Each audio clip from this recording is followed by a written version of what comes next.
Ferhat yoludur.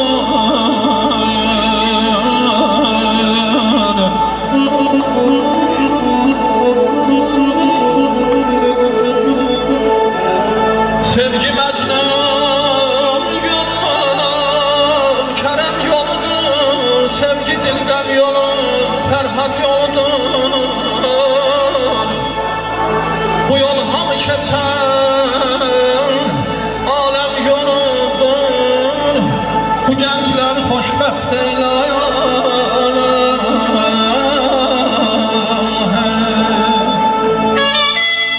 Dostlar, ayrılışamayın. Qapınızı şəhər tanımasın. Həmişə xeyir işə çağırın bizi.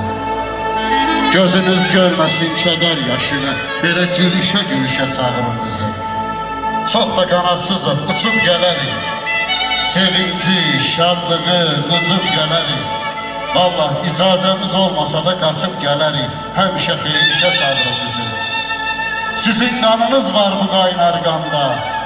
Sizsiz nəyə gərək bəhmən cahanda. Ana vətənimiz Azərbaycanda olsa hansı güşə çağırın bizi. Azərbaycanımızın hər güşəsinə belə toylar nəsib olsun. Və Allah'tan arz edək ki, qarşıdan gələn toylarımızı ayaqdanlar. Elə Ağdam torpağında, Qarabağ torpağında qeyd edək inşallah.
İbrahim Bey, ay İbrahim Bey kardeş, onu yaradandan bir dileğim var.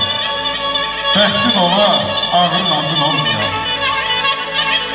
Həmişə əlindən yaxşılıq gələ, pislik üçün heç əlacın olmuyor. Süfrən çəmən ola, yerin dağ ola, sərvətin sayıla, canın sağ ola.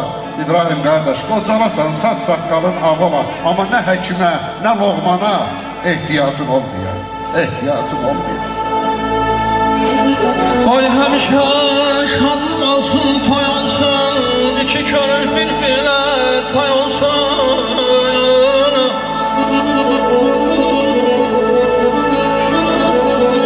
İsmətləri Tanrı verən pay olsun. Bu gəncləri xoşbəxt eylə.